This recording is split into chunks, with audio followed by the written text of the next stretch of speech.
যেতিয়া সৰু আছিলোঁ সেই সময়ত ৰঞ্জু হাজৰিকাৰ কিতাপ পঢ়ি খুব ভাল লাগিছিলে। তেখেতৰ হৰৰ ষ্টৰিয়ে হওক বা বিভিন্ন ধৰণৰ যিটো কিতাপ থাকে য'ত বিস্ময় সদায় নিহিত হৈ থাকে, তেনেবোৰ কিতাপ পঢ়ি খুব ভাল লাগিছিলে।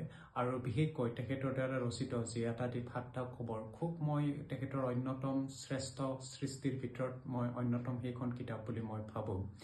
আৰু সেইকাৰণে প্ৰত্যেক বছৰ যেতিয়া গ্ৰন্থমেলালৈকে যোৱা হয়, ৰঞ্জু হাজৰিকাৰ এখন হ'লেও কিতাপ কিনিবলৈকে হাবিয়াস থাকে।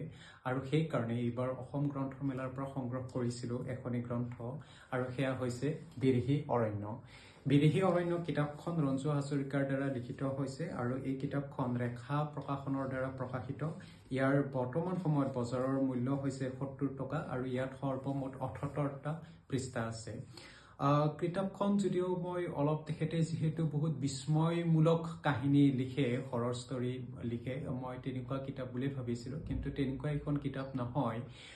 কেনেকুৱাকৈ এজন কৰ্তব্যপৰায়ণ পিতৃৰ যেতিয়া তেখেতৰ পুতেক বেলেগৰ জালত পৰি কিনে তেওঁ যেতিয়া বেয়া কাম কৰিবলৈকে আৰম্ভ কৰে আৰু তাৰ পিছত পুতেকজনৰ কেনেকুৱা দশা হয় তাৰ ওপৰতে এই কিতাপখন লিখা হৈছে।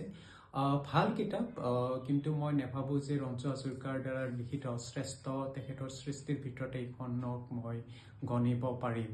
আৰু এইখন কিতাপক মই 5ৰ ভিতৰত 2.5 দিম।